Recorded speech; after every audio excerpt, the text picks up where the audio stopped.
સુરત શહેરના city light વિસ્તારમાં રહેતા ગોયલ પરિવાર સામે કરોડોની છેતરપિંડીનો ગંભીર આરોપ લાગ્યો છે। સ્ક્રેપ ડિલિવરીના નામે એડવાન્સમાં રૂપિયા લઈ માલ ન આપવાનો કિસ્સો સામે આવતા આર્થિક ગુના નિવારણ શાખાએ મોટી કાર્યવાહી હાથ ધરી છે। 4 આરોપીઓની ધરપકડ કરવામાં આવી છે। સુરત સિટી લાઇટ વિસ્તારમાં રહેતા ગોયલ પરિવાર સામે રૂપિયા 4.90 કરોડથી વધુની છેતરપિંડીનો કેસ નોંધાયો છે। આ મામલે ઇકોસેલ દ્વારા કાર્યવાહી કરીને 2 મહિલાઓ સહિત 4 આરોપીઓને પકડી પાડવામાં આવ્યા છે। પકડાયેલા આરોપીઓમાં ગોવિંદ ગોપાલ સત્યનારાયણ ગોયલ, સત્યનારાયણ ગિરધારીલાલ ગોયલ, રંजना સત્યનારાયણ ગોયલ અને રીમા ગોવિંદ ગોયલનો સમાવેશ થાય છે। આરોપ મુજબ સ્ક્રેપના વેપારી સાથે સ્ક્રેપ સપ્લાય કરવાની ડીલ કરવામાં આવી હતી અને એડવાન્સ રૂપે કરોડો રૂપિયા લેવામાં આવ્યા હતા, પરંતુ રૂપિયા મેળવ્યા બાદ માલની ડિલિવરીના નામે આરોપીઓએ નનૈયો ભણ્યો હતો। આ કેસમાં એચડી ફેશનના માલિક વિનીત નવનીત સરાફ છેતરપિંડીનો ભોગ બન્યા હોવાનું બહાર આવ્યું છે, તેમજ ભારતી ફેશનના માલિક અને વહીવટકર્તા પણ ઠગાઈના આક્ષેપ છે। આ પહેલા પણ આરોપી સત્યનારાયણ ગોયલ અને ગોવિંદ ગોયલ વિરુદ્ધ ગાંધીધામ એ ડિવિઝન પોલીસ મથકે છેતરપિંડીનો ગુનો નોંધાયો હોવાનું સામે આવ્યું છે। સુરત શહેર police economic offences wing CP Gehlot sir અને joint commissioner police crime branch Raghavendra વત્સના માર્ગદર્શન હેઠળ કામગીરી કરી રહી છે અને અલગ અલગ ડાયમંડ રિલેટેડ બિઝનેસ હોય કે ટેક્સટાઇલ રિલેટેડ હોય કે કોઈ પણ પ્રકારનો બિઝનેસ હોય કે કોઈ પ્રોપર્ટી કે લેન્ડ રિલેટેડ મેટર જે ઇકોનોમિક ઓફેન્સીસ વિંગને તપાસ સોંપવામાં આવે છે એની તપાસ અમે કરતા હોઈએ છીએ અને આ જ અનુસંધાને એક સ્ક્રેપના માલની વેચાણ કરવાની અને એને સ્ક્રેપનો માલ ખરીદ્યા પછીનું પેમેન્ટ બાબતે એક ફરિયાદ અમને મળેલી હતી અને એસડી ફેશન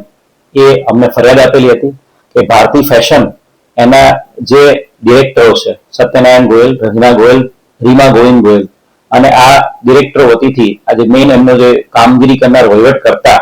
જે ગોવિંદ ગોપાલ ગોયલ, આ 4 લોકોએ ભારતી ફેશનના નામે એમણે અલગ અલગ કન્ટ્રીઝમાંથી ખાસ કરીને મેઇન દુબઈથી સ્ક્રેપના માલને એ લોકો ઇમ્પોર્ટ કરતા હતા અને આ સ્ક્રેપનો માલ એ લોકો એસડી ફેશનને એ લોકો વેચતા હતા। શરૂઆતમાં જુલાઈ 2025 થી એ લોકોએ સ્ક્રેપનો માલ એ લોકો ઇમ્પોર્ટ કરીને લાવતા હતા દુબઈથી અને ત્યારબાદ એસડી ફેશન એ લોકો વેચતા હતા માલ અને એસડી ફેશન આગળ બીજા લોકોને માલ વેચી મારતા હતા અને એક વિશ્વાસ કેળવી લીધા પછી ટોટલ અલગ અલગ જે બિલ્સ છે સેલ્સના કોન્ટ્રાક્ટ એવા 4 કરોડ 90 લાખના સેલ્સ કોન્ટ્રાક્ટ આ ભારતી ફેશનના ડિરેક્ટર્સ અને ભારતી ફેશનના વહીવટ કરતા ગોવિંદ ગોપાલ 4 લોકોએ કરીને આ જે માલ છે દુબઈથી ઇમ્પોર્ટ કરવાનો બાના હેઠળ 4 કરોડ 90 લાખના સેલ્સ કોન્ટ્રાક્ટ હેઠળ એમને પૈસા લઈ લીધા હતા અને ત્યારબાદ આ માલની જ્યારે એમને ડિલિવરી આપી નહોતી અને જેવી આ એસડી ફેશનને ખબર પડી કે એમની સાથે આ પ્રકારે ફ્રોડ થયું છે, ચીટિંગ થયું છે, એટલે તરત જ એમણે ઇકોનોમિક ઓફેન્સ વિંગનો સંપર્ક કર્યો હતો અને બનાવની ગંભીરતાને ધ્યાને રાખીને આ 4 આરોપી વિરુદ્ધમાં કલમ 316(5) ભારતીય ન્યાય સંહિતાની કલમ 316(5) અને 61 મુજબ ગુનો દાખલ કરવામાં આવ્યો છે અને ટેકનિકલ વર્કઆઉટ અને હ્યુમન ઇન્ટેલિજન્સ વર્કઆઉટના આધારે 4 આરોપીની ધરપકડ કરવામાં આવી છે।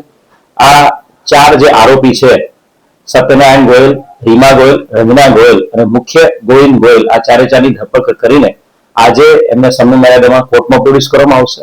આરોપીનો જો ગુનાહિત ઇતિહાસની વાત કરીએ તો આ જ આરોપી સત્યનારાયણ ગોયલ અને ગોવિંદ ગોયલ આ ગુનાના જે આરોપી છે એમાંના મુખ્ય 2 પુરુષ આરોપીઓ સત્યનારાયણ ગોયલ અને ગોવિંદ ગોયલ વિરુદ્ધમાં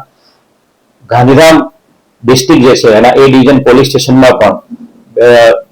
406-420 મુજબનો ગુનો 2021માં દાખલ થયેલો છે અને એ વખતે પણ દુબઈની કોઈ પાર્ટી હતી જેની સાથે ડીલિંગ અને એના ડોક્યુમેન્ટ્સ બાબતે છેતરપિંડીનો ગુનો દાખલ થયેલો છે અને જે કેસમાં એમની વિરુદ્ધમાં અટક કરીને ચાર્જશીટ પણ કરવામાં આવ્યું છે।